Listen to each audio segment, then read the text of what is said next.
Here we go. Hey, don't make fun of the head attire. It's simply to keep my hair out the way. I used to not understand why women would frolic with their hair so much throughout a training session, but now I get it. It gets in the way. So thus the hat. We had plus set testing on the bench press.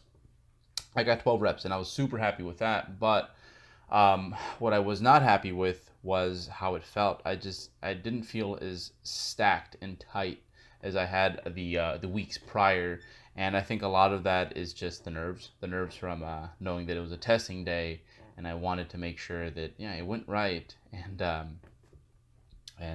yeah, so got kind of loose during certain segments. But I was happy with the effort. I think this definitely reflects about how strong I am, and my one rep max is now updated. And going forward, we will be training off that. I will not have to do this again for about another month or so. And then the rest of this was just like a standard strength day. I think it was a 5x5. Yeah, I think it was a 5x5. You guys can check my spreadsheet and confirm that, which is in the description below. The main goal on this movement today was to keep my hands in a pronated position. The reason for this is because whenever I twist them into other positions, it just puts the elbow flexor in a much better position to assist the movement. So it takes away from the targeted muscle groups, the upper back muscles, which we're trying to target. So that was a goal today, and as you can tell, I'm kind of fighting it. But really good day. And first of all, I was just kind of thankful to come in here and feel okay. Everyone around me at this point had fallen ill, and I'm always the person that gets sick. If yeah, I'm never that one person in the household that just won't be sick, and everyone else is, dying. It's usually the other way around, where I'm like, if someone is sick around me, I'm basically fucked. But since I'm not training too much, and in regards to like how many days a week and just overall volume, throughout every session, much less than I usually train with. I think that's been it's just it put me in a better position to fight that off.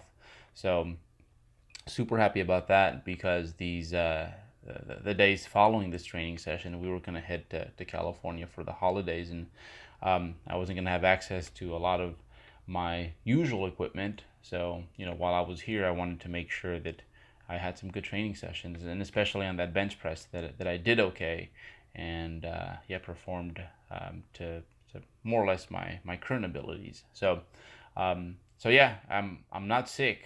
Well, I wasn't sick, but now I kind of am. So as I'm recording this on the 24th, it finally got to me. People back home were sick. I'm here in California now, and surrounded by sick children. And but I do think it's going to be a 24-hour bug, so we'll be good. We'll be good and ready to train starting next week. But no, this session was a really good one. The bench press, all things considered, even though technique was a little I know that these next few weeks before I have to retest again, that yeah, I'm going to pick up or reestablish a lot of those good habits with the lighter loads, and then eventually you'll get to the point where that's really the only way we know how to do it.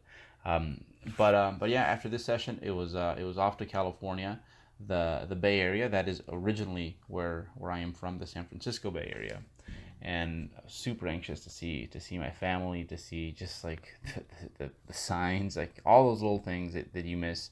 The ethnic food too. That's a big one. That's one thing we don't have in Colorado is we just don't have very good ethnic food. In particular, this dish right here, which is a Salvadorian stuffed tortilla. It's called a pupusa. It sounds better. It tastes better than it sounds. So yeah, I've been craving one of those for a while. This right here, 24 Hour Fitness in Hayward off Jackson, was basically the gym where I got like my official start. Where at this point I decided, okay, I'm going to be a bodybuilder, and just coming back here brings me back to a lot of those good times. It was a rough day, and like the travel had kind of got to me, all the flight delays and all the sitting. My the lower right side of my back in particular was super tight, but thankfully I had an upper body session, which is a little bit easier to work around. However, Um, the it didn't matter on this day simply because this is all my old equipment, and I got to see a lot of old faces and just like random little sections of the gym remind you of this time or that time. So I was just having a ball, and I'm definitely gonna have to try to check out this gym one more time before I leave, if not perhaps another one of my back in the day 24-hour fitnesses. As frustrating as they were back then because of certain limitations they did have, and obviously training in in a chain gym like 24-hour fitness is, especially for people who are serious about this sort of stuff, it does have its challenges. But no, the peeps here, especially the staff here, they were always super encouraging. And it was really cool to see a lot of them still there, in fact, and be able to talk to them and go over, remember this time and that time, and how basically things have changed, and I have in some way managed to make bodybuilding, just my life almost, right? But yeah. The next day though, we needed to go to the actual good gym with good racks because I had my plus sets on my squats, and you guys are gonna see these in a sec here. I'm gonna ask you guys to forgive me in advance. This is my boy Nick, who was my training partner about 10 years ago in this specific gym, Club Sport in in Pleasanton, which it's like $150 a month to have a membership here. But that 2% of their budget they put into the weight room makes for a really sick weight room. But yeah, no, it was good to see my boy, and he still is into this as he was 10 years ago, which was pretty awesome to see, and definitely has made some huge improvements. But yeah, just seeing that, damn, you still love this as much as like that wide-eyed kid that I knew a decade ago. That was pretty awesome, and I can definitely relate to that. So this was a squat set. So I had a hard time getting in my hips, and I think again a lot of that has to do with just the fact that I was traveling, and the fact that I'm still finding my place with this lower bar position. One of the reasons that I am pausing it at the bottom is that exactly is the fact that I'm trying to gather data down there, and trying to become more familiar with where my bracing is at. Is my upper back tight? Are my knees facing the right direction? So that's why we're pausing. We have a slight pause at the bottom. I got 12 reps, but I'm going to put in 10 in the calculator and work off that max, and just simply try to make this lift a lot more consistent. But this will be, you guys won't see this again, okay? That's one thing going forward. We're going to do a better job of. What I should have done is honestly just lowered the weight a little bit and use something that just didn't make that part of my back kind of seize up a little bit on me. But yeah, in hindsight, right?